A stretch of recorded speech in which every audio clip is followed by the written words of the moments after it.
자, 이제 148페이지 챕터가 바뀝니다. 정책 형성론. 저 아까 1교시 때 잠깐 수업 진행하기 앞서 정책에서 가장 중요한 핵심적인 분야가 바로 정책 형성론 파트라고 얘기하는데, 이게 협의의 정책학이라고도 얘기합니다. 그래서 그 형태를 보겠는데, 그래서 내용도 좀 절이 좀 방대할게요. 전체 절을 제가 9개의 절로 구성시켜놨나 할 정도로 상당수의 내용이 내포되어 있습니다. 자, 그래서 일단은 제1절의 정책학의 기초 파트부터 수업을 진행할 텐데, 출제 포인트를 보시면은 특히 3번의 정책에 유용해서 별표가 몇 개? 3개 들어있죠. 그만큼 이제 빈도가 높은 파트라고 말씀드린 거예요, 여러분들. 유형이 중요합니다. A급이에요, A급. 자, 그럼 먼저 여러분들 정책학이 무엇인가? 개념부터 한번 정리해 보겠는데, 쉽게 얘기하면 뭘까? 정책을 연구하는 학문이에요. 그게 정책학이죠. 그걸 옆에 풀어 쓰고 있는데 그냥 정책을 연구하는 학문이고, 이런 정책학의 선구 역할을 한 것은 누구냐면 거기 세 번째 줄에 라스웰이라고 나왔노. 그 해롤드 라스웰이 정책학의 선구 역할을 합니다. 왜 그러냐면은 그 내가 쌍가루 2번에 그 정책학의 목적 나온 거 봐. 이 사람은 1951년도 폴리시 오리엔테이션 정책 지향이라는 논문을 발표합니다. 여기서 정책학에 대한 개념도 최초로 언급을 했고 정책학의 연구 목적도 함께 언급을 하거든요. 그래서 이 라스웰을 정책학의 선구자라고 얘기하고, 이 1951년을 정책학의 출발점으로 해석을 합니다. 그러니까 여기서 이 사람은 정책학의 연구 목적을 단 것이 이게 해보자. 정책 과정의 합리성 제거를 통한 인간의 존엄성 구현이란 말이 나왔나? 그럼 여러분, 정책 과정의 합리성 제고란 말은 무슨 말입니까? 정책 과정을 보다 잘해서 그런 말이에요. 정책 과정을 보다 바람직하게 해서 그런 말이에요. 정책 과정을 보다 좀 잘해가지고 정책 과정을 더 바람직하게 불어서 인간의 존엄성 구현하자고 파악하는 게 정책학의 연구 목적으로 파악하고 있어요. 그래서 이 인간의 존엄성 구현을 정책학의 연구 목적으로 파악하기 때문에 라스웰은 자신의 정책학을 저로차 민주주의 정책학이라고 얘기합니다. 민주주의 정책학.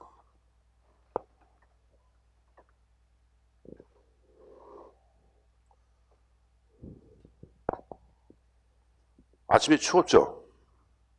아침에 안 추웠어요? 추워서. 지금은 추워요, 더워요? 지금 추워요? 오늘 표정 보면 추운지 안 추운지 모르겠어. 오늘 표정 보면 다 돌 보는 것 같아. 나무나 돌, 목석. 왜 이렇게 표정들이 없지?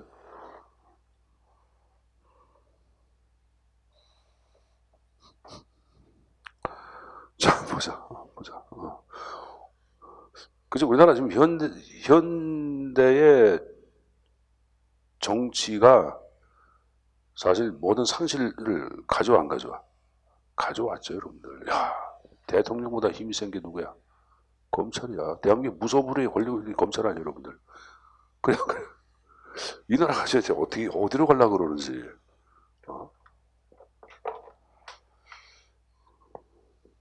노무현 정부 때도 보니까 여러분들 검찰들이 한 거 보면은 굉장히 여러분들 그 노무현하고 대화하는 거 봐봐. 대통령보다 위는 아나무인이 대화하고 그러잖아.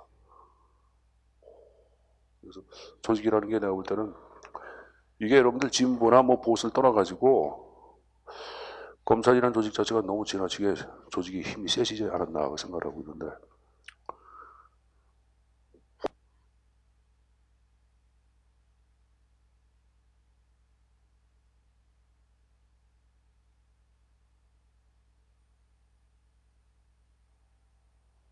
그죠?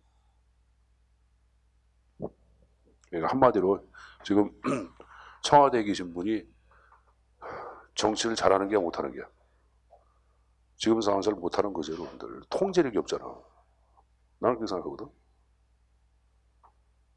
지켜봐야 알지 뭐. 지켜봐야지.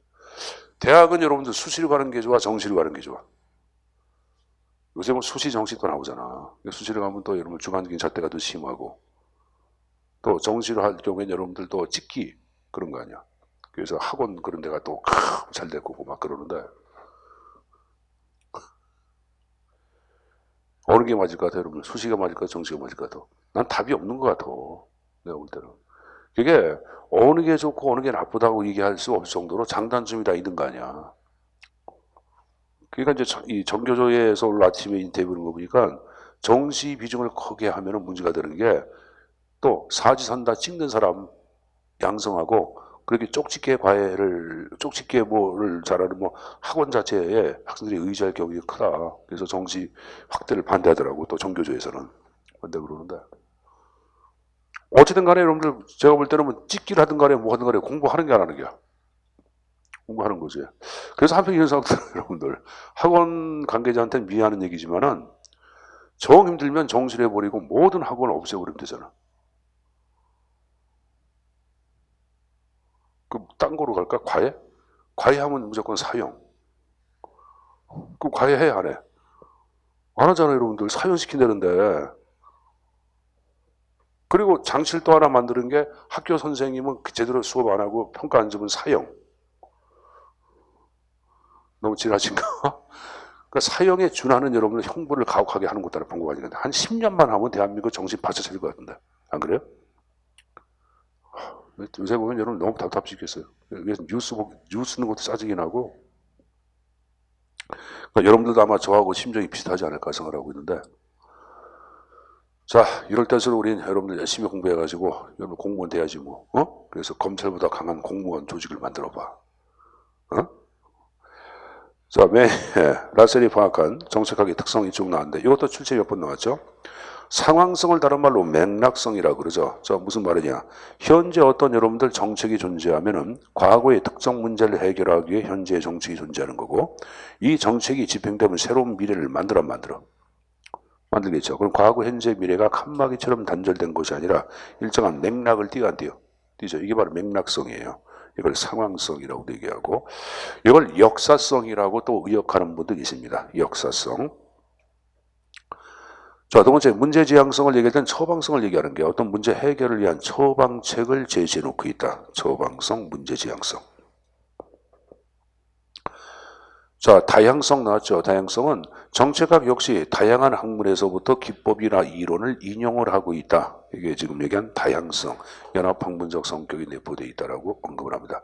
그걸 여러분들 사회과학 용어는 간학문적 성격이라 그래. 간학문적 성격, 사이간자, 간학문적 성격. 아까 정책학의 연구 목적, 아까 인간의 모의 구현이 있어요. 존엄성 구현. 그래서 이 바람직한 상태를 추구하는 것을 규범지향성, 규범성이란 말을 표현하고 있는 거예요, 여러분들. 그러니까 당위적으로 추구해야 할 가치가 내포되어 있다. 그게 바로 규범성이 쉽게 얘기하면 여러분들. 알았습니까? 그 다음에 적어놔. 동태성 X라고 적어놔. 라셀은 정책학의 특성에다가 동태성을 언급하지 않았습니다. 과거에 여러분들 경기도 개별기출 문제에 등장했었고 그 이후에 또 지방직 문제에서도 한번 등장했었죠. 개별성은 아닙니다. 자, 여기 보자. 한세 보자. 내가 좀 전에 여러분 정책학 역사성을 중시한다고 계산했어요. 그렇죠. 그럼 국가마다 여러분들 중요한 정책이 있고 시대나 공간에 따라서 여러분들 비중이 다르게 다뤄지는 정책이 있을까 없을까? 이게죠. 한국의 현재 정책 가운데 가장 중요한 정책 가운데 하나는 뭘까요, 여러분들? 우리나라 정책 가운데 여러분이 생각할 때 가장 비중이 큰 건 뭘까요? 요새 국방 안보 분야 아니야, 여러분들? 미국, 트럼프, 북한, 김정은, 일본과의 관계 가지고 내가 볼 때는 국방 분야가 굉장히 중요한 정책으로 구성을 할 거예요, 여러분들. 근데 여러분들 미국이라든가 다른 나라 같은 경우에 여러분들 그것이 아니라 경제 부재라든가 아니면 여러분들 복지 부재라든가에 따라서 또 비중이 달라져 안 달라져? 달라지죠. 그래서 우리가 이제 역사성이란 말을 얘기할 때는 지금 얘기한 식으로 나라마다 뭐다? 좀 특수성을 띈다고 볼 수 있어 없어? 있죠. 자, 현재 보세요. 우리 행태론 배우고 기억나? 행태론? 자, 행태론 내가 이렇게 얘기해줘. 잘 보자. 햇볕이 눈을 찌를 때마다 모든 사람들은 대부분 눈을 깜빡거리죠. 그럼 보편성이야, 특수성이야? 보편성이죠. 그래서 여러분들 오른쪽 날개, 쪽날개 봐봐.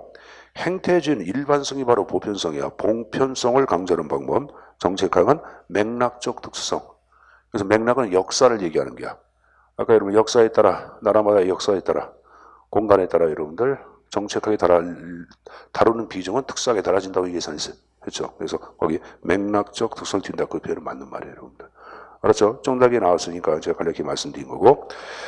자, 라셀의 정책학의 특성 봤으면 됐고 다른 건 좀 없습니다. 자, 이제 넘겨서 정리할게. 쌍가로 4번.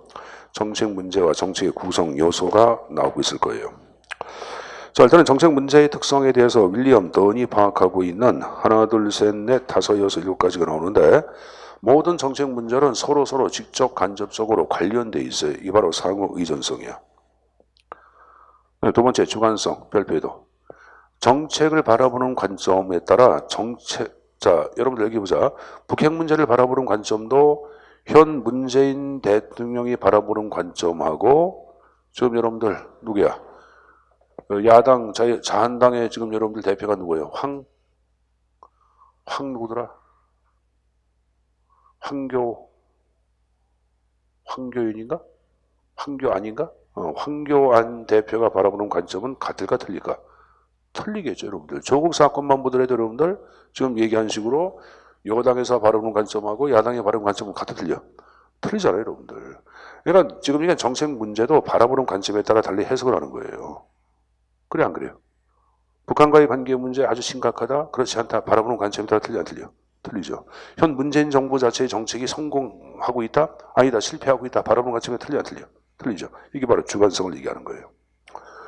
정책 문제를 얘기할 땐 인간들 삶에서 발생하는 거지 천부적으로 자연적으로 주어지는 것은 아닙니다. 그래서 인공성이란 말을 쓰고 있는 거고.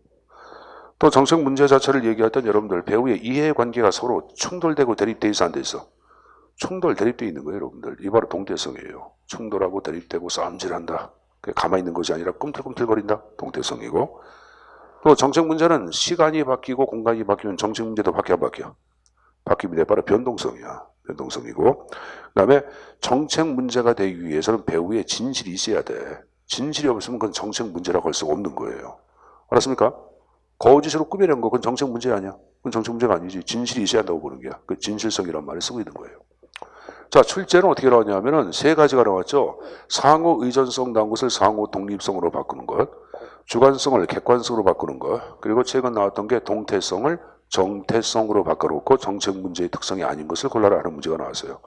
그런 식의 문제가 나오면 맞으라는 문제지 틀리라는 문제는 아닙니다. 자, 봤습니다. 정책 구성 요소 해가지고 네 가지 형태가 쭉 나왔는데 이건 머릿속에 암기해두세요. 목수 대결로 적어라. 목수 대결. 정책 목표, 정책 수단, 정책 대상 집단, 정책 결정 주체에서 목수 대결로 외워둘 것. 목수 대결로 외워둘 것. 내가 방금 전에 목수 대결로 외웁시다고 얘기했어요, 여러분들. 자, 그건 암기 사기고. 자, 그 다음에 152페이지. 152페이지 한 장을 넘겨봐. 그 맨 위에 정부의 관여의 정도에 따라 여러분 정책 수단이 강제, 혼합, 자발 세 가지로 나오는데 여러 사학자 나오는데 학자들 약간 틀려. 근데 여기서 우리 가져갈 것은 맨 앞에 살로만이 파악하고 있는 내용 있죠? 그거 하나만 좀 가져가자. 그래서 강제적 수단을 대입하는 것을 세 가지 형태로 제시해놓고 있어요. 정부의 직접적인 시행, 두 번째 규제, 세 번째 공기업 방식. 이 세 가지를 강제라고 파악하고 있어요. 정부가 직접 기업 만들어서 운영하는 것도 강제 들어가는 거예요, 여러분들. 공기업도. 알았습니까? 근데 혼합적인 수단 자체를 얘기할 때 여러분들 이건 이제 시장 유인하고 관련이 돼요. 뭐다? 시장 유인. 시장 유인 관련되는데 거기 여러분들 뭐라 하세요? 보조금. 조세 감면 시장 유인 아니야. 너 뭐 내가 보조금 줄게. 조세 감면해 줄게. 시장 유인에 들어가는 거예요. 지급 보증을 얘기할 때는 바로 정부가 보증 쓰는 거예요. 민간 기업에 대해서 민간 기업이 외국 은행에 돈을 빌려서 그럼 정부가 뭐 해주는 거야? 얘가 못 바꾸면 내가 대신 갚을게. 지급 보증. 이것도 지금 뭐로 본다? 혼합으로 보고 있어요. 맨 밑에 자발은 민간의 자발적인 활동을 얘기하는 거예요. 그러니까 그렇게 좀 정해 두시고 일단은 살로만이 파악한 내용들 내가 정부의 직접적인 시행, 직접적인 공급 다 같은 말이에요, 여러분들. 규제, 공기업도 뭐에 집어넣고 있다? 강제에 대응해 놓고 있다. 이건 이제 어쩔 수가 없으니까 머릿속에 읽고 정리해서 가져가시고 혼합을 대표하는 것들 세 가지 보조금, 조세감면, 지급보증 세 가지 형태 정도 숙제들하고 얘기했습니다. 됐습니까? 자, 된 거로 간주하고 자 내려가서 정책의 의파 대거란 내용을 정리하겠습니다. 자, 그럼 정책이 무엇인가? 개념 더 보자. 정책이란 정부 또는 공공기관에 의해 쉽게 정부에 의해 그런 말이에요. 산출되는 만들어지는 그런 말이죠. 권위 있는 미래지향적인 행동 노선이나 행동 대안을 정책이라고 얘기하죠. 됐어요? 당연히 공익 달성을 위한 동태적 과정을 서로 여러분들 대립되고 싸움질하다가 타협해서 정책이 국회에서 만들어진 경우도 있고 정부에서 만들어진 경우도 있어 없어? 있죠. 그게 바로 동태적 과정을 거친다 그런 말을 쓰고 있는 거예요. 자, 오른쪽에 특성 보지 마시고 자 바로 정책의 유형 바로 보겠습니다. 정책의 유형을 바로 보겠는데 정책 유형은 칠판을 잠깐 보자. 출제가 어떻게 나오냐면은 먼저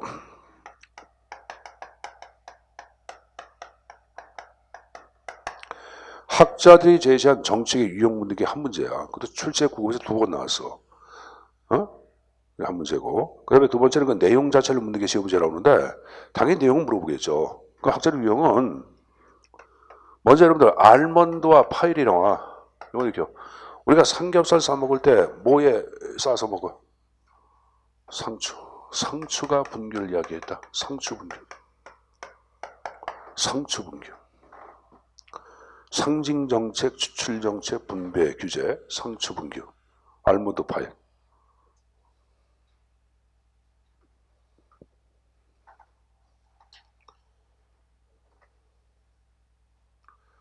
어저께는 선생님이 이제 학교를 좀 오후에 좀 늦게 나가고 집에 계신 분이 여러분들 그 트레더스라고 이마트 도매점이 있어.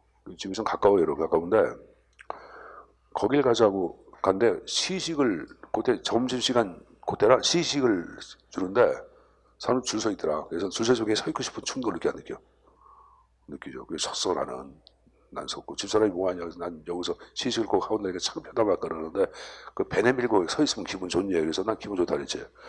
야 근데 여러분들 삼겹살 이렇게 저기 뭐야 이게 한돈 삼겹살 이렇게 시식해서 주는데 진짜 맛있더라고. 그래서 그걸 샀어요. 그러니까 또 살찐 사람이 또 살찐 거 먹는다고 또 구박을 또 해요. 그래서 이제 그 뭐 구박을 받으면 받는 거죠 어떻게. 그거 사고 그 여러분들 그 생선회 있죠. 회가 뭐냐면 이렇게 쓴 거 말고 이렇게 그걸 뭐라면 쓸지 않은 거 파는 게 쓸지 않고 회만 떠가지고 한 거 있잖아요. 쓸지 않은 거 그만 또 팔아요 여러분들. 그게 좀 어제 이제 하여간에 그 트레이더스 카드 갖고 싸면 또 뭐 3,000원 할인이나 또 샀어.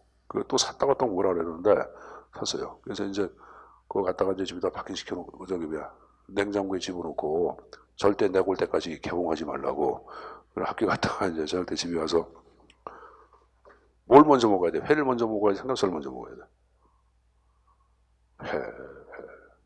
회를 여러분들 그거를 숙성을 시켜놓고 먹으면 진짜 맛있어. 그래서 냉장실에다가 넣었다가 한 9시간 정도 숙성을 시키잖아. 그럼 그게 굉장히 좋아져.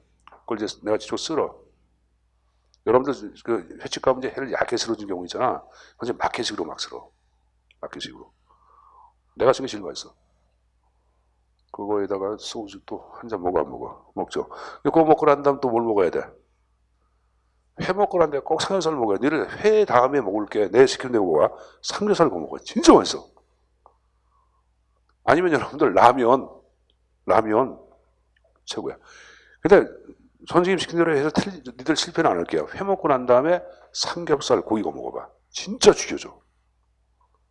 우리 아들 녀석이 또 여기서 침을 질질 흘리더라고. 내가 너 못 먹는다 그랬거든. 너 먹으면 안 된다고. 너 내일 수술해야 되기 때문에. 그래서 또 어떻게 또 침 흘리고 있으니까 뭐 회 조금만 먹어라 해가지고 감사하면서 먹이면서 소주 반 병 정도 먹였죠. 선생님은 어제 2병 먹었는데 그 얘기 왜 할까? 몰라. 상추 얘기다 보니까 그 얘기를 했네 여러분들. 상추. 그러니까 우리 여기 보자. 여러분들은 삼겹살 이렇게 고서 먹지 말고 여러분들은 왜 그러냐면 삼겹살 고서 먹으면 몸에 탈이 날 수가 있어. 그래서 꼭 수험생들은 그렇게 먹으면 안 되고 꼭 어떻게 해라? 그거를 네? 삶아가지고 그걸 뭐라 그래? 보쌈식으로 해서 먹는 거. 수육해서 먹으라고 수육. 여러분 수육 혼자 해서 먹기 힘들면은 근처에 여러분들 자 우리 남학생들 들어라. 근처에 족발집 있지 족발집. 남학생들 족발 먹으면 남자한테는 제일 좋아 족발이. 여학생들은 족발 좋아하는 사람이 있는데 그거보다는 수육 먹고 그럼 이게 에너지가 파워가 생겨. 그럼 공부에 도움이 돼야 돼. 그래서 오늘은 여러분들 저녁 때 족발하고 있든가 아니면 저기 왜 수육해서 좀 먹어보세요. 좀 이따 전화를 드려. 어머니 우리 선생님이 꼭 그거 먹으라 그랬대요. 해가지고 오늘은 그거 먹고 내일 수업 뭐예요? 없어요? 행정법 힘들잖아. 그러니까 그거 먹고 행정법 열심히 들었어요. 알았습니까? 여유 있으면 좀 싸가지고 행정법 선생님 갖다 드리고 되게 좋아할 거야. 자, 그건 그런 거고. 자, 그럼 알몬드 파리 파악한 정책은 제가 상수 분기로 예를 들어 했고, 자, 기타 학자들. 자, 기타 학자들은 세 가지를 똑같이 얘기해. 배분 정책하고, 규제 정책하고, 재배분 정책은 동일하게 얘기합니다. 근데 게다가 로이라는 사람은 뭘 추가시켰냐? 구성 정책을 추가시켰어요. 그리고 교재 세리즈베리라는 사람, 세리즈베리.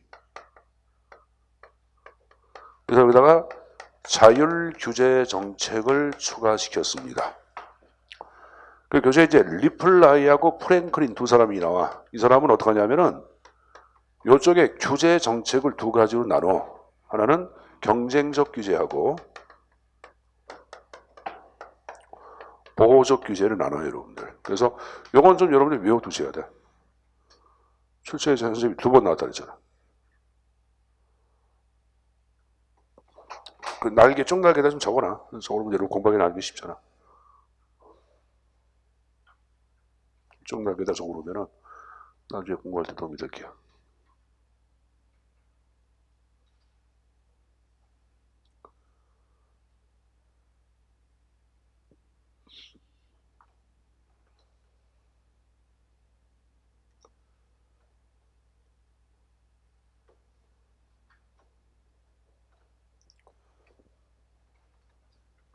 자, 그럼 먼저 알몬드 파일부터 좀 보자, 여러분들. 자, 이 사람은 이제 체제 능력을 네 가지 형태, 그 다음 능력 자체를 구현하는 정책을 네 가지 형태로 제시해놓고 있다. 그 추출 정책부터 보자.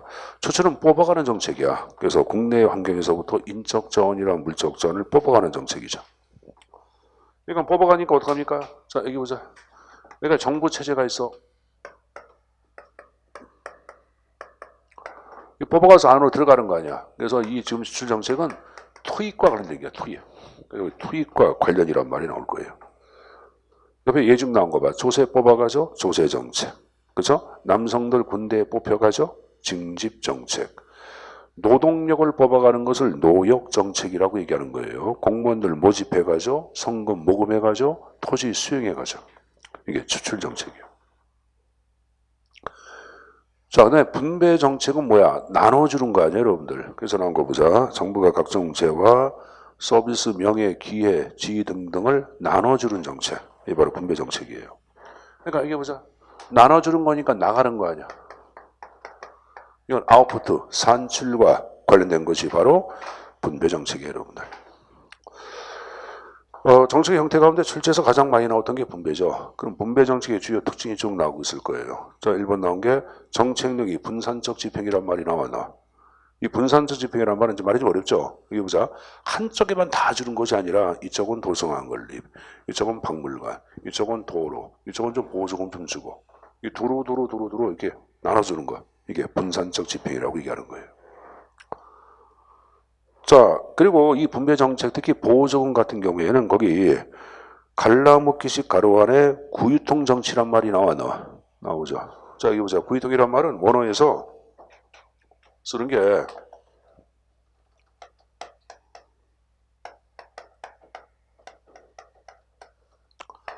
포크배럴. 이건 여러분들 미국의 하워드 의원이 얘기했는데, 자, 미국 여러분들 남부 지방은 잘 알다시피 농장지대 아니야. 여러분 1800년대 말에는 농장지대에 누가 있었어요? 흑인 노예들이 있었잖아. 그럼 이 농장 지주들이 한 달에 한 번씩 여러분들 연회를 베풀어서 지들끼리, 그럼 그때마다 돼지를 잡았는데 좋은 부위는 그들이 다 먹고 좋지 않은 부위는, 여기 보자. 이거 그대로 보자. 돼지고기 통 아니야. 돼지고기 통에다가 돼지를 집어넣어.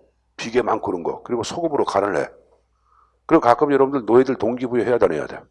해야 되겠지. 그러면 거기서 꺼내가지고 노예들한테 이렇게 던져주면은 이걸 먹기 위해서 서로 여러분들 아귀다툼을 해야 하네. 하죠. 이걸 빗대어서 자, 선출직 관료들은 중앙 가서 보다 많은 보조금 받기 위해서 서로 밖으로 다툼해야 하네. 하죠. 그걸 빗대어서 얘기한 거예요. 그래서 이것을 여러분들 구유통 정치라고 얘기하는 거고. 갈라먹기식 다툼이라고 표현하기도 합니다. 어떤 분들은 나눠먹기란 말을 쓰기도 하는데 나눠먹기는 내가 볼 때는 약간은 좀 달라. 그거를 왜 그러냐면 나눠먹기는 오히려 그 밑에 나오고 있는 담합으로 봐야 합니다. 담합으로 보는 게 맞을 거예요, 여러분들. 담합으로 보는 게. 자, 이거 보자. 담합은 이제 영어로 원어에서는 로그 롤링이라는 말을 썼거든.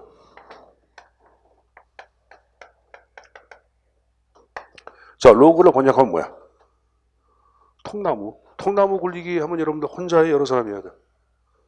남학생들 군대에서 통나무 취재 해봤어, 안 해봤어? 그거 안 해봤냐? 통나무 취재면 여러분들 한 분대원들이 다 하거든? 맨 앞에 하고 맨 뒤에가 제일 힘들어. 이게 무게가 앞이나 뒤로 쓸려. 근데 이제 희한한 게 맨 앞에는 키 큰 애들이 해. 뒤에는 키 작은 애들. 그럼 이게 이렇게 내려가. 그럼 키 작은 애들 죽으려고 해야 하네. 하죠. 중간에 있어야 돼. 중간 애들은? 이게 로그 롤링은 원래 이제 군대 통나무 치는데 혼자 못해요, 하여간에. 이것을 서로 담합해야 돼. 그래서 제가 이제 담합이란 말로 우리가 번역을 하는데 이게 무슨 말이냐면은 여기 도서관 건립이 있고 이쪽에 공원 건립이 있고 이쪽에 방문대할 건립이 있어. 김 의원이 있고 최 의원이 있고 이 의원이 있어. 근데 이 사람은 자신의 지역에다 도서관을 건립하려고 그래. 근데 얘네들이 반대하는 거야. 얘는 자신의 지역에다 공원 건립 반대. 얘는 자신의 지역에다가 박물관 반대. 그럼 여러분들 자 이게 보자. 만약에 과반수 득표제에 따른다 그러면은 3분의 1, 3분의 1, 3분의 1 어떤 대안도 통과가 돼 안 돼? 안 되지. 그럼 둘이 어떡하니까? 로그 롤링 정신 담합을 하는 거야. 어떡하냐? 김이 최한테 얘기합니다. 최 의원. 야 우리 지역에 도서관 건립 찬성해줘. 그럼 네가 원하는 공원 건립 내가 찬성해줄게. 그럼 3분의 3분의 2에서 두 개의 대안이 통과가 돼 안 돼? 되죠. 그래서 이 분배 정책은 결정되는 과정에서 이렇게 로그 롤링 정치인 담합이 등장한다. 이게 원래 나눠먹기 아닙니까 이게? 근데 내가 이제 선생님이 볼 때 이게 나눠먹기 같은데 여기 보세요. 내가 뭐 대학에서 여러분들 뭐 박사학위를 갖고 학교에서 뭐 수업하고 뭐 어쩌다 그걸 떠나가지고 정책학에 여러분들 고도 하늘의 별 같은 분들이 몇 분 계셔. 노화준 교수다, 뭐 정아무개 교수다 이런 분들 책에 요 형태로 표현을 시켜놓고 있어요. 그래서 이건 그대로 제가 말씀을 못 드리겠고 개인적으로 볼 때는 나눠먹기 자체를 얘기할 때는 오히려 로그 롤링, 담합으로 보고 해석해야 되는데 그걸 포크 발에다 보통 집어넣고 있는 게 약간 좀 여러분들 실망스러운데 어쨌든 간에 뭐 여러분들 내가 얘기한 걸 가져가지 마시고 교재에 나온 대로 그냥 가져가세요 여러분들. 갈라먹기, 나눠먹기, 부의동 같은 말을 취급하더라고. 그리고 정치인이 나오면 별도로 보고 여러분들. 이거 다 어디서 발생하냐? 배분 정책에서 발생합니다. 자, 이제 1번 나온 거 보자. 1번. 선생님 보자. 선생님 보세요. 정책이 결정되는 과정에서는 이게 여러분 로그 롤링도 발생하고 포크 발일도 발생을 해. 근데 집행되는 과정, 정치 집행되는 과정. 여러분 지역에다가 도서관 건립해줘. 반대에 찬성해. 찬성합니다. 반대 안 합니다. 여러분 지역에다가 여러분 예를 들어서 공원 건립 반대에 찬성해. 반대할 거예요? 찬성하죠, 여러분들. 안 그럴까? 여러분들 식당 그런 데가 있는데 여러분들 인천시에서 식당들을 위해서 작은 주차장을 하나 만들어줘. 찬성해 반대? 여기 식당 가서 밥 먹으려고 찾을 데가 있어 없어? 없으니까 여러분 인천시에서 그것 때문에 여러분 주차장을 하나 건립해줘. 찬성 반대? 찬성하지 여러분들. 반대할 필요가 뭐가 있어. 그래서 이 지금 얘기한 배분 정책은 집행 과정에서는 거의 반대가 없다 보니까 수능의 확보가 용이하다 그런 말을 쓰고 있는 거예요. 그래서 일본에 수능의 확보가 용이하다 그런 말 나왔어 안 나왔어? 나왔죠. 그럼 정책 집행에서 수능의 확보가 용이하다는 말은 저기 들어보자. 이미 정해놓은 절차에 따라서 집행이 잘 된다 안 된다? 잘 된다. 이미 정해놓은 절차에 따라 집행이 잘 되는 것을 뭐라 그러냐? 자, 이 표현을 보겠습니다. 한 장을 넘겨보세요. 거기 비유본에 정책 집행의 밑을 루틴화의 확립의 정도란 말이 나왔나? 이미 정해놓은 절차가 SOP의 확립이라 그래. 이미 정해놓은 절차. 이걸 SOP의 확립의 정도는 없다. 이미 정해놓은 절차에 따라 집행이 잘 된다. 그런 말이에요, 여러분들. 이걸 직역하면 여러분들 무슨 말인지 몰라. 그래서 이미 정해놓은 절차에 따라서 집행이 잘 된다. 집행 절차가 잘 변경이 된다, 안 된다? 안 되고 잘 그대로 집행된다. 그런 말이에요, 여러분들. 그 말 이해했어요? 자, 다시 앞에 보세요. 자, 선생님 보자. 선생님이 인천시장이야. 자, 그럼 임기 말에 여러분들 내년도에 총선 있어 없어? 내가 박남춘, 맞죠? 박남춘 시장이야. 그럼 내 총선 있다. 그럼 여러분들 한 번 더 해야 돼? 해야죠. 그럼 임기 말에 여러분들 어떻게 미주얼구에다가 도서관도 만들어주고, 연수구에다가 또 공원도 만들어주고, 서구에다가 또 뭐 만들어줘? 박물관도 만들어주고 막 그래 여러분들. 이 바로 뭐야? 선심성 사업이 등장한다. 그래서 선심성 사업이란 말이 나오죠. 자, 현재 보세요. 여러분들 연수구에다가 도서관 건립해서 미주얼구에는 건립이 안 돼서 플러스 마이너스야, 플러스 제로야? 플러스 제로지. 저기 여러분들 어디야? 청라 신도시에다가 도서관을 만들어줘서 여러분들 반대해 안 해? 내가 여러분들 저기 미주얼구에 살아. 나 반대해 안 해? 반대 안 합니다. 그래 안 그래요? 비수혜자 집단의 반발이 거의 없어. 그래 안 그래? 그렇지. 그게 봐봐요 여러분들. 자, 일단은 얘기해보자. 요거는 플러스 제로야, 플러스 마이너스야? 플러스 제로지. 마이너스가 아니잖아. 여기는 건설했다. 여기 이거 빼서 주는 게 아니잖아. 플러스 제로지. 그 합하면 0이야, 플러스야? 이걸 더하면 플러스야, 0이야? 플러스지. 이걸 비영합 게임이라 그래. 다시 말해서 여기 보자. 요쪽이 마이너스가 아니라고. 비수혜자 계층이 마이너스가 아니라고. 손해보는 게 없어. 그래 안 그래? 그렇죠. 청라 신도시에다가 공원 건립한다고 해서 여러분들이 뭐 마이너스 되는 게 있어 없어? 없잖아요 여러분들. 그걸 얘기하는 거예요. 그래서 비수혜 집단이 반발이 적어 역설적으로 기존 수혜 집단이 쟁점화되지 않은 채 안정적으로 지속될 수 있다. 됐습니까? 그 말 이해했어요? 비영합 게임이다. 시어법은 나중에 얘기할게. 철회상각 일단은 밀쳐라. 철회상각 나중에 얘기해주고. 거기 예증 나온 거 봐. 교육시설의 확충, 사회간접자본 건설, 문화시설의 확충. 문화시설은 뭐가 있을까? 문화시설. 공원 건립해주는 거. 게다가 지금 박물관 만들어주는 거다. 고기지불화, 택지 공급. 그 다음에 보조금 제공 나왔어. 나왔죠. 이거 멍땅다 배분 정책이 들어갑니다. 이거 여러분들이 또 질문하는 선생님, 배분 정책이 맞아요? 분배 정책이 맞아요? 어느 게 맞을까?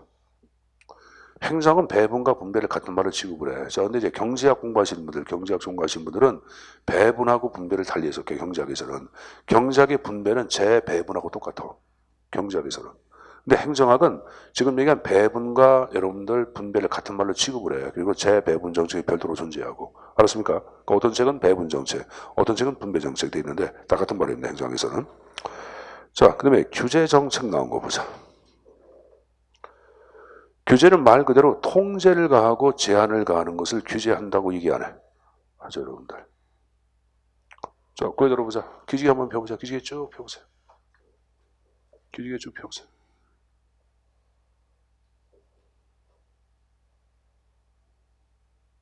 쭉 폈지. 기지개 쭉 펴. 피곤하잖아.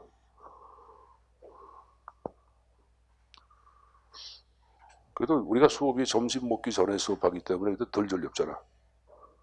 그죠? 자, 다시 봅시다. 다시 보자. 일단은 여러분들 이 규제 정책은 정부 정책 가운데 가장 많은 비중을 띠고 있어요. 많은 정책이 규제 정책과 관련이 된다. 그 표현이에요. 그리고 이 규제는 규제 정책을 결정하면 수혜자하고 피해자가 명확히 구분이 돼요. 환경오염 규제 그러면 여러분들 오염을 야기한 기업은 피해자가 되는 거고 어쨌든 간에 일반 시민들은 수혜자가 되는 거 아니야. 또 이들의 이해관계가 정면 배치가 되기 때문에 갈등이 매우 높다. 낮다? 높다. 더나 규제는 여러분들 정부가 인허가를 할 수 있는 정부가 권리를 가져간 거죠. 그래서 경우에다 여러분들 인가 허가를 여러분들 급행이 내면 일사천리로 해버리고 급행이 안 되면 뒤로 미루고 막 그런 경우도 있어 없어? 있죠. 그게 바로 집행자 재량에 의하여 규제의 강도를 조절한다 이렇게 하는 거야. 그리고 피해자 수혜자 집단이 있어가지고 이 이익 집단이 중심이 돼가지고 여러분들 정부한테 로비 활동도 하고 막 그래. 그래서 이걸 다원주의 정치라 그래. 다원주의는 사회 구성 단위가 뭐야? 다원주의에서 사회 구성 단위는 이익 집단이야. 이익 집단. 그래서 이익 집단이 중심화되고 피해자 집단, 수혜 집단이 정부를 대상으로 여러분들 압력도 놓고 막 그런다고 여러분들. 그래서 그 다원주의 정치가 등장한다 그런 말을 쓰고 있는 거예요. 알았습니까? 형벌의 부가, 의무의 부가, 인허가, 면허, 몽땅 다 지금 얘기한 규제 정책이 들어가죠 여러분들. 들어가죠. 유시민 또 고발당했더라. 유시민 고발하니까 여러분들 검찰서 수사 착수한다고 발표해서 안 했어요. 했잖아요, 여러분들. 근데 지금 여러분들 그 자유한국당의 그 총무, 원내 총무하는 여자 있잖아. 나경원이? 그 이 여자 뭐 아들인가 딸인가 무슨 입시 뭐 비리 부정 나온 거 있었잖아요, 여러분들. 근데 이거 검찰서 수사 들어가서 안 들어갔어? 안 들어갔잖아요, 여러분들. 그러니까 이게 뭐냐, 검찰이 내가 보기에 너무 한쪽으로 지금 편향적으로 한다고, 여러분들. 편향적으로. 이게 여러분 선생님이 그 문재인 정부나 조국 정부가 좋다고 얘기하는 게 아니라 이게 좀 문제가 있는 거예요, 여러분들. 근데 우리가 그거를 조금 먼저 인식을 해야 돼. 그래서 우리가 객관적인 시각, 냉정한 시각 갖고 과연 이게 어느 게 맞는지를 알아야 할 거 아니야. 여러분 뭐가 옳은지 뭐가 바람직하지 못한지 이게 판단이 돼, 안 돼? 안 되잖아요, 여러분. 지금 그래요. 지금 대한민국 국민들이 이게 여러분들 어느 게 이게 바람직한 거고 어느 게 바람직하지 않은지 판단을 지 못하고 있다고. 그러니까 별 이상한 새끼들이 꼴뚜기처럼 뛰고 다니고 막 그러는데, 근데 이건 우리도 책임이 있어. 우리가 냉정한 시각 갖고 뭐가 바른 거고 뭐가 바르지 않은 것을 여러분들 우리가 냉정하게 좀 파악도 할 줄 아는 능력이 있어야 돼. 현재 볼 때는 좀 편향된 것 같다 하는 생각이 좀 많이 들어요. 많이 들어요. 그래서 나만 그런 줄 알았는데 보수적인 성격을 띈 사람들도 그건 얘기하더라고. 너 편향된 시각 갖고 있지 않다. 하는 것 같다. 얘기하고 그러는데. 자, 검찰이 글쎄요. 지금 뭐 문재인 정부 입장에서 검찰 개혁을 하겠다 그러는데, 야, 요새 같은 경우에는 거꾸로 검찰이 문재인을 개혁할 것 같아요, 여러분들. 그래서 뭐 거꾸로 가는 느낌으로. 자, 일본의 다운지 정치이겠습니다. 자, 근데 상징 정책. 상징 정책은 정부가 원하는 가치를 기본 만들어 환경에 유출시키고 국민의 선행, 정부의 정통성 확보를 한 정책을 상징 정책이라고 얘기하죠. 거기에 봐봐. 국민의 선행, 정부의 정통성 확보를 얘기하는 거예요. 국기 개항함으로써 애국심 고취시켜 안 시켜? 시키죠. 예증 나온 것들. 특정 인물의 영웅가 들어가죠. 나치의 설십자 하이켄 크루즈. 하이켄 크루즈는 뭐야? 게르만 민족의 영원한 안식처야. 독일 국민들아, 게르만 민족의 영원한 안식처인 나치를 중심으로 모여라, 그 얘기한 거예요, 여러분들. 여기 보자.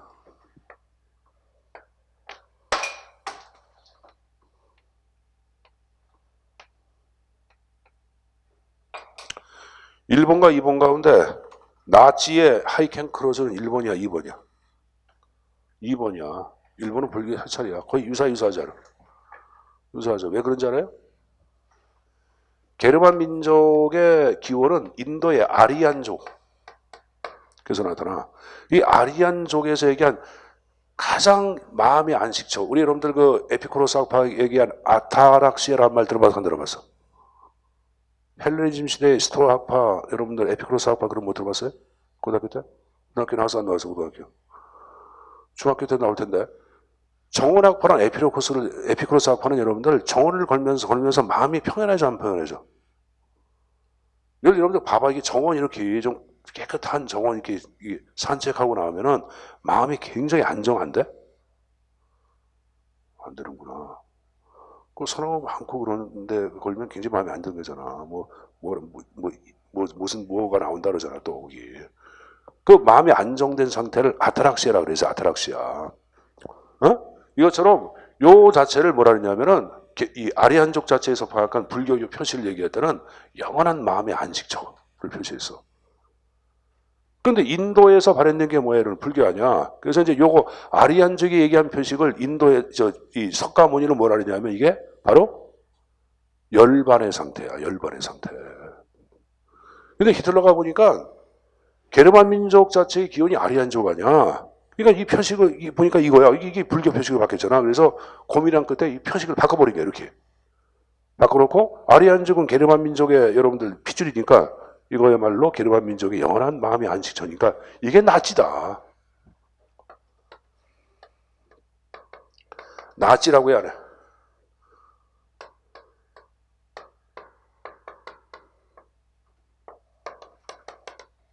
이거는 요 네이셔널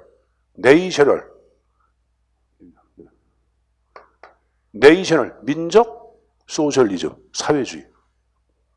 이게 나치라고 그러니까 나치 민족 사회주의 나치 조지알리즘 이 독일어야. 게르만 민족이라고 하는 사회 전체를 위해서 이 사회야말로 바로 뭐다? 나치가 바로 게르만 민족이 영원하게 안식할 수 있는 표. 이걸 주시는 뭐예요? 이걸 만든 게 이게 상징이야. 이게 상징. 상징 정책. 자, 방금 이제 로이가 파악한 정책을 좀 보겠습니다. 자, 로이는 맨 앞에 해보자. 정책의 유형에 따라 정책 결정 과정이 달라진다. 그럼 보자. 정책의 유형에 따라 정책 결정 과정이 달라지기 때문에 이때 정책을 우리는 독립변수라 그래, 종속변수라 그래. 독립변수. 자, 정책을 무슨 변수로 한다? 독립변수라고 얘기하죠, 여러분들. 그래서 정책의 독립변수의 성격을 강조한 인물 누구다? 로이야, 여러분들, 로이. 그것도 출제에 나왔었어. 이 사람은 정책을 네 가지 형태. 아까 제가 기억나요? 여기 보자. 기타 학자들은 배분, 규제, 재분, 배분. 그래서 1번에 규제, 2번에 분배, 3번에 재분 얘기했잖아. 그래서 여기다 로이는 뭘 추가시켰어? 구성정책. 그래서 구성하라 맨 밑에 오른쪽 페이지에 나와 있잖아. 됐죠? 자, 그럼 규제나 분배는 다 얘기했으니까 오른쪽에 재배분 정책 나온 거 봐. 재배분은 자, 말 그대로 배분이 잘못돼서 다시 한번 나눠주는 정책, 그것을 재배분 정책이라고 얘기하는 거예요.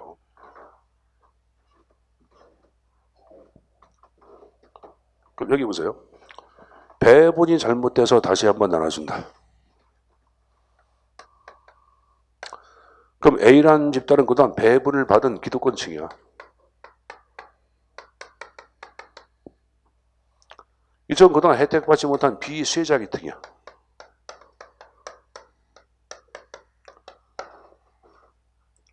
그러니까 정말 보니까 이쪽에 너무 많이 배분이 돼 있어요.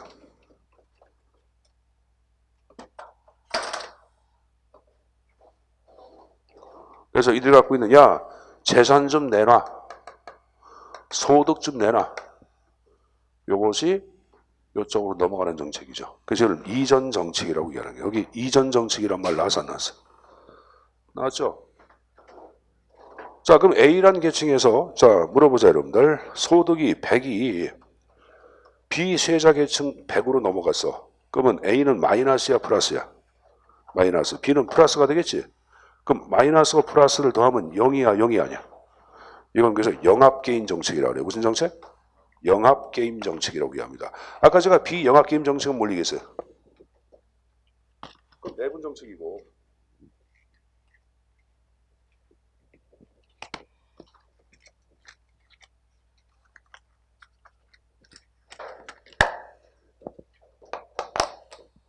여기 보세요.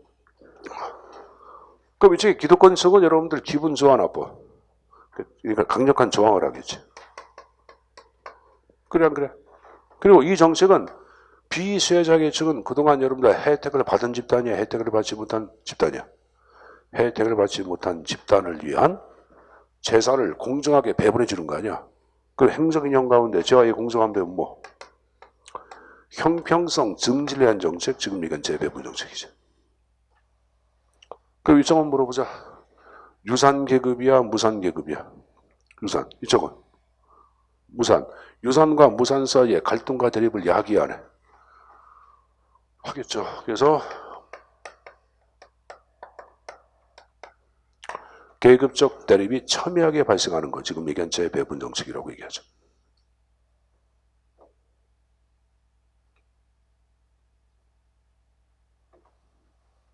자, 여기 보자. 그럼 재배분은 기회의 공평을 추구하는 게야? 소유의 공평을 추구하는 게야? 이게 소유야. 소유나 결과를 얘기하는 게야. 결과적으로 소유나 결과가 공평해야 한다. 또 하나, 재배분 대상, 여기 보자. 재배분 대상이 재산이야, 재산권 행사야. 재산권 행사란 말은 내가 본 재산을 갖고 권리를 행사하는 걸 얘기해. 내가 재산 갖고 여러분들 술집 하려고 그래. 이걸 정부에서 못하게 규제해. 허가, 인가하게끔 해가지고. 그 재산권 행사는 규제 정책이야. 알았어요? 나의 재산을 갖고 권리 행사하는 것을 재산권 행사한다 그래. 그래서 그걸 여러분들 못하게 하는 것을 규제한다 그래. 그럼 재산권 행사는 뭐와 관련돼? 규제 정책.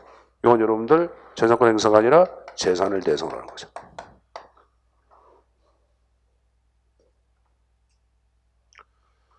자, 여기 보자. 굉장히 중요한 얘기합니다. 선생님 보자.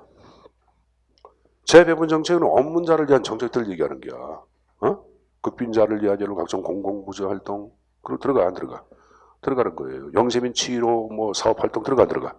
들어가는 거예요. 이게 다 지금 재배분이야. 그러면 재배분은 자 이거 보자. 선생님 보자. 일반적인 사회를 얘기할 때는 자 돈 많은 사람이 많어, 돈 없는 사람이 많어. 한국은 여러분들 선생님이 계층구조 이렇게 잘못되나 계층구조는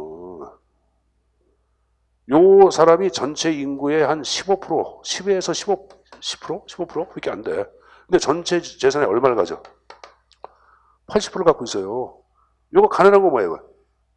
중산층, 한국 중산층 거의 있어 없어? 지금 여러분들 특히 IMF 이후에 중산층이 몰락가지고 최근엔 그 몰락이 굉장히 커져요, 여러분들. 다 일로 내려가 지금. 우린 여기 아니야, 이들. 우리 여기야. 아버지가 여러분들 자 여기 보자. 우리나라 지금 국민소득 얼마 정도 돼? 1인당 3만 달러. 3만 달러. 그럼 여러분들 4인 가족이 얼마야? 12만 달러. 12만 달러면 여러분 얼마야? 1억 8천 정도 돼. 여러분 아버님 연봉이 1억 8천이 우리가 중산층이야. 여러분들 아버님 연봉 1억 8천 돼? 국무총리가 1억 6천 받아. 대통령이 2억 좀 넘고. 여러분 지금 중산층 아니래도 우리? 우리 뭐야? 여기. 근데 우린 여기 있는지를 몰라. 왜 모르지? 왜 우린 여기 있다고 생각하지? 우린 여기 있는데? 여러분들, 우리는 임금 근로자 가운데 나온 거 봤죠? 한 달에 200만 원 못 받는 사람들이 몇 명 가운데 하나? 3명 가운데 1명꼴이야. 3명 가운데 1명꼴 33%야. 그리고 200만 원, 250만 원 받는 사람들이 3명 가운데 2점 몇 명이래. 그럼 2점 명이란 말은 70%가 임금이 한 달에 250이 넘지는 못해. 뭔 놈이 중산층이야. 251년이면 얼마야 여러분들? 3천만 원. 3천만 원이면 여러분들 3만 달러야 2,500달러야. 2,500달러. 뭔 놈이 중산층이야. 우리는 저 혼돈을 하고 있다고. 자, 물어보자. 여러분 집에서 한우 일주일에 한 번씩 먹는 사람. 한우. 한우를 어떻게 먹어? 호주산, 와규. 먹는 것도 눈치 안 봐. 어이구, 참 이 사람들 답답한 얘기하고 있네. 여기서 가요. 여기. 근데 이들 자체를 위한 정책이 제 배분이야. 그럼 이들 입장에서는 요들이 필요할 때에서 언제 필요해? 선거할 때. 선거할 때 필요해, 필요치 않아? 필요하지. 그럼 선거할 때 어떡하냐? 요 대갈통들이 여기, 뭐 여러분들 여당하고 정부 여러분들 뭐 당정 간부 회의에서 이 대갈통들이 야 총선이 있는데 얘들한테 좀 어떻게 좀 표를 좀 인식할 수 있는 좋은 먹잇감이 있는지 한번 알아봐 이렇게 한다고. 그때 결정이다. 이걸 뭐라냐? 위에 있는 정상연합에서 정책이 결정된다 그래. 어디에서? 이 말 이해했어요? 그럼 보자. 내가 여기 요 꼭대기에 결정한다 그래서 희한해. 없는 다수 민중이 결정하는 것이 아니라 꼭대기에 있는 요 소수의 대가리들이 결정한다고. 그 소수의 대갈통을 뭐라 그래요? 우리는 선량들, 엘리트라고 그러죠. 엘리트에 의해서 여러분들 정책이 만들어지기도 하고 없어지기도 해. 그래서 엘리트 정치가 등장한다고. 이게 무슨 정치? 자, 우리 교재를 잠깐 보겠습니다. 155페이지. 재배분 정책에서 맨 앞에 사회주요 계층 간의 분포의 소득 상태를 변화시키는 정책. 기업분의 이전 정책이고, 니은번의 사회적 형평성 증진, 디귿번의 여러분들 계급적 대립, 그 밑에 영합기임 정책 아까 얘기했죠? 그 밑에 재배분의 대상은 재산권 행사의 재산이야. 재산. 자, 그 다음에 미음번에 평등한 대우가 아니라 평등한 소유. 아까 소유의 공평, 결과의 공평 얘기한 게야. 평등한 대우를 기회의 공평이라 그래. 기회의 공평이 아니라 결과의 공평을 추구한다고 표현해. 자, 자, 비읍번에 밑줄 환경의 의존도가 아주 높은 정책이라고 나왔나? 이 환경의 의존도가 높은 정책을 얘기할 때는 선생님 보자. 지금 얘기한 재배분 정책 자체는 여러분들 여기 지금 얘기한 없는 다수 계층 자체가 적극적으로 지지할 때 이 정책은 성공을 해야 해. 하는 거예요, 여러분들. 이들에 의하여. 이들이 지지할 때 가능한 얘기야. 아무리 여기 있는 애들이 몇 가지 업문자를 위한 정책 만들었다 하더라도 이들이 지지하지 않으면 이 정책은 실패하네. 실패한다고, 여러분들. 자, 문재인 정부에서 각종의 없는 자를 위한 정책을 많이 만들어. 위에서 만들었어요. 위에서 문재인 조국 이런 애들이 위에서 청와대에서 여러분들 뭐 해가지고 만들었어. 근데 우리 없는 다수가 문재인 정부의 정책을 지지해? 아니면 여러분 반대? 솔직히 얘기해봐. 지금 문재인 지지도가 30몇 프로 아니야? 그럼 70% 정도는 지금 문재인 자체를 반대한다는 거 아니야? 그래, 안 그래요? 여러분, 절로 잘 보세요. 주변에 있는 사람들 보자. 여러분, 우리 같이 요 맨 밑에 있는 이 극빈 계층들이 가진 소수들과 동일한 목소리를 내. 그래, 안 그래? 봐봐. 보수적인 성격을 띠고 있다고 하더라도 우린 여긴데 얘들이 이 입장을 얘기를 해. 잘 보세요. 여러분 주변에 아버지, 어머니, 할아버지, 할머니, 삼촌 잘 봐봐. 아마 대부분 여기 계실게. 여기 거의 없을걸? 근데 여기 있는 사람들 얘기 목소리랑 비슷한 목소리를 내나 안 내나 잘 생각해봐. 그러니까 아무리 그런 정책을 만들어도 이들이 지지를 안 하면 그 정책은 실패를 해야 해. 하죠. 그래서 환경의 의존도가 높은 정책이라는 말을 쓰고 있는 거예요. 거의 국민기초 생활보장, 임대주택 건설, 세액공제, 세액감면, 극빈자의 공공부조 쭉 나와서 이증. 어려운 거 아니니까 이증 한번 읽어보시고. 알았냐? 선생님 보자. 주택 대출 재배분.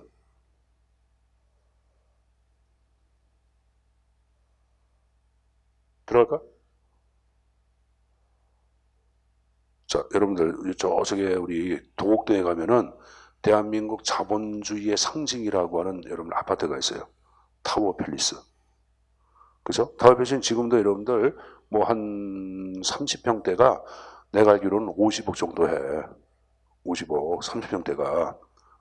그럼 여러분들 내가 그거 하나 살라 그래. 그럼 그거 여러분들 내 돈이 지금 40억밖에 없어. 그럼 10억은 대출 받아 안 받아? 그 은행에다 대출, 주택담보로 대출 받아 안 받아? 받는 거예요. 그럼 지금 얘기한 주택담보대출을 얘기할 때 재배분 정책이 들어간다고 볼 수는 없겠죠. 알았냐? 그래서 출제로 어떤 내용이야? 지금 얘기한 주택자금대출 재배분 정책으로 보지는 않습니다. 근데 임대는 재배분으로 봐. 임대는. 사실 임대가 다 그런 건 아니잖아요, 여러분들. 그죠? 타워팰리스 이거 임대 비싸잖아, 그런데. 그치? 근데 그러니까 임대는 우리가 얘기하는 국민임대를 얘기하는 거예요. 국민임대. 국민임대, 공공임대 알죠?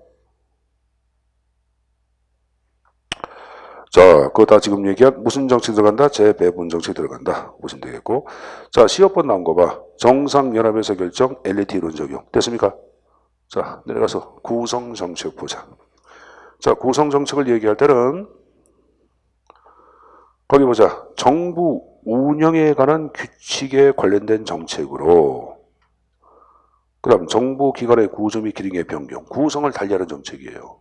그러니까 정부 조직 개편 그러면 구성을 달리 하네.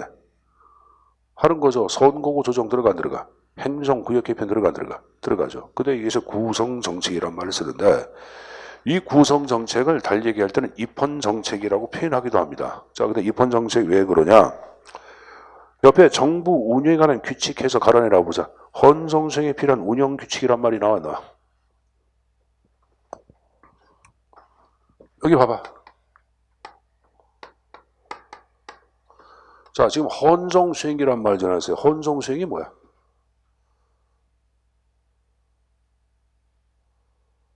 헌정 수행. 응?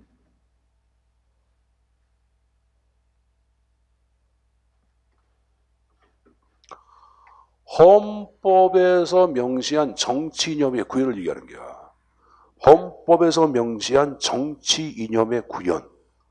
그럼 우리나라 헌법 이념 뭐야? 헌법 정치 이념 뭐야? 헌법 제1조에 뭐로나 대한민국은 민주공화국. 우리나라 그럼 헌정 이념은 뭐야? 민주주의지. 뭐야? 민주주의. 그 민주주의 구현을 위하여 정부의 전반적인 운영을 어떻게 할 것인가를 정하는 정책이야. 자, 거기 들어보세요. 중요합니다. 내가 여러분들 이렇게 얘기했어요. 헌정 이념, 민주주의를 구현하기 위하여 정부의 전반적인 운영을 어떻게 할 것인가. 자, 그럼 일단 키워드 전반적인. 그걸 오버로드라 그래. 뭐란다? 오버로드. 전반적인. 자, 여기 보자. 여기 봐. 여기 봐. 정부의 전반적인 운영이야. 운영. 정부 운영이야. 이거는 국민들한테 도로 만들어주고 도서관 만들어주고 박물관 만들어주고 보조금 주고 그게 아니야. 정부의 전반적인 운영이야. 그럼 여기 보자. 행정 조직 어떻게 만들 것인가? 행정기구 어떻게 개편할 것인가? 선거구 어떻게 개편할 것인가? 행정구역 개편을 다 들어가는 거야. 정부 운영하기 위해서는 공무원들 돈 줘야 돼, 안 줘야 돼? 줘야죠. 그럼 공무원 보수 얼마 줄 것인가? 이렇게 들어가는 거야.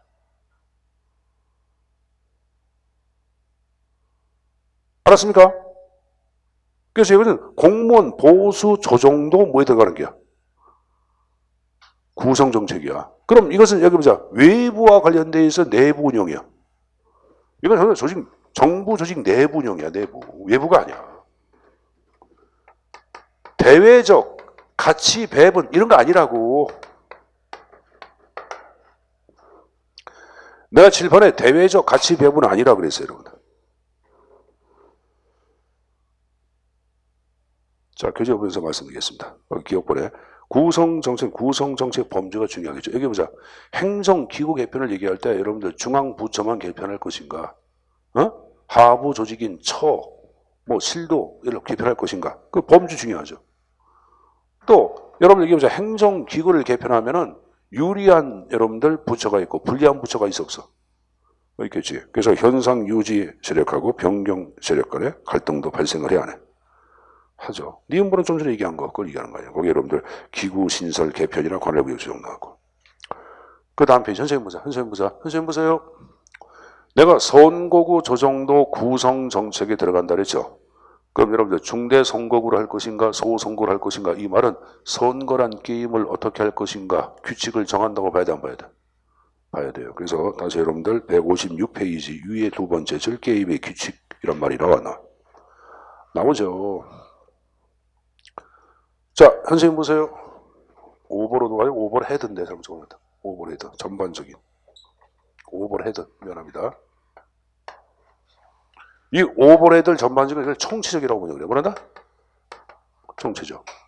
자, 그래서 여러분 교재에 여기 나와 있을게요. 거기 구성정책 디귿번 나온 거 봐. 정부의 총체적 기능에서 오버헤드 펑션이란 말 나와서 안 나왔어? 나왔죠. 그거 여러분들. 그 다음 더러운 표현 나왔어요. 정부는 권력의 성격. Nature of Government Authority란 말이 나오죠. 선생님 보세요. 이거 참 선생님 표현 싫어하는데 우리가 authority를 번역할 때는 보통 뭐라고 번역을 해? 지금 얘기하는 식으로? 거기 권위. 또 권위 말고 또 뭐가 있어요?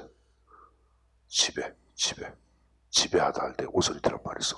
이건 여러분들 이거는 이렇게 표현해요. 정부 지배의 성격을 보여준다 그런 말이에요. 네이처란 말은 성향, 성질 그런 말이거든. 자연이란 말도 있지만 정부 지배의 성향을 보여준다 그런 말이에요. 예를 들어서 여기 보자.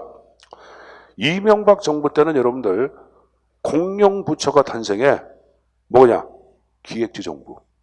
이전엔 여러분들 기획예산처, 재정경제원, 정보통신부 이것을 몽땅 합해가지고 뭘 만들어? 기획재정부를 만들어. 그리고 여러분들 이명박은 뭐라 그러냐? 대통령 취임할 때부터 나는 경제 대통령이 되겠습니다. 경제 대통령. 그래서 경제부처를 만든 거예요. 그럼 이 사람은 5년 동안 집권할 때 어디 분야에 강력한 지배권을 행사한다? 경제 분야에. 그래서 여러분들 물어놔요. 여러분 여기 나온 게 그대로 번역해야 돼. Nature of Government Authority. 정부 지배의 성향을 보여준다. 이렇게 번역하는 게 나은 거야. 그러니까 이건 정부는 권위 성격은 무슨 말인지 몰라요, 여러분들. 무슨 말인지 알아요, 이거? 노화준 교수라고 여러분들 하늘에 있는 별이 얘기한 건데 이 양반이 번역한 것 같지는 않아. 밑에 있는 여러분들 박사 과정에 있는 친구들이 그걸 번역할 때 이렇게 좀 도와준 것 같아. 이건 정확한 표현은 정부 지배의 성향으로 이해되면 돼요, 여러분들. 알았냐? 무슨 말인지 이해했어요? 문재인 정부 때는 여러분 뭐가 문제래? 청년 실업 문제가 중요하다고 생각하고 뭘 만들었어요? 대통령이 직접 관장하는 청년실업위원회 만들었잖아. 대통령이 위원장이야. 그러면 문재인 정부 때는 청년 실업 문제에 강력한 지배권을 한다. 그래서 어떠한 여러분들 분야보다도 정부가 이런 모범적 고용주가 돼가지고 많은 인력을 정부에서 뽑아 안 뽑아? 뽑잖아요, 여러분들. 그래서 지금 좋은 시기라 그랬잖아. 여러분들 이 역대 정권 가운데 가장 많은 공무원 뽑는 게야. 이런 정부 없어. 그러니까 여러분들 그 올해하고 내년도 열심히 해가지고 이런 공무원 되라고 이걸 이용을 해야지. 내가 볼 때는 다음번 정권이 뭐 진보가 되든 보수가 되든 간에 이렇게 뽑지는 못할 거예요, 여러분들. 그러니까 이거는 내년도까지 잘 노리셔야 합니다. 알았습니까? 자, 그 다음에 선거구 조정, 행정구역 개편, 기후 개편, 향토 예비군 설치, 국방력 구성을 달리하는 거 아니야. 그러다 구성 정책이 들어가는 거예요, 여러분들. 그래서 그 정도까지 내용 정리. 됐죠? 자, 된 걸로 간주하겠습니다. 자, 그 다음 그 밑에 세리지 베리가 파악한 정책에선 하나 더 추가한 게 아까 자율규제 정책을 추가했다고 얘기했죠. 그래서 자율규제를 한 거봐. 이건 규제 대상 집단에게 규제권을 부여하는 게야.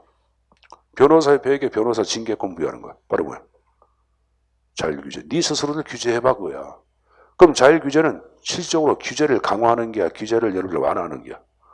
이건 완화하는 거지. 이해했어요? 자, 그 다음에 내려가서 여러분들 거기 경쟁적 고지와 보호적 규제. 아까 이것은 리플라이와 프랭클린은 규제 정책을 두 가지 용어로 나눈다 그랬죠? 경쟁적 규제하고 보호적 규제. 자, 경쟁적 규제란 말은 많은 수의 경쟁자 가운데 소수에게만 재화나 용역의 사용권을 허락하는 정책을 경쟁적 규제라고 얘기하는 거예요. 거기 예증 나왔죠, 여러분들. 거기 나온 거. 각종 인가허가 면허 나와서 안 나왔어.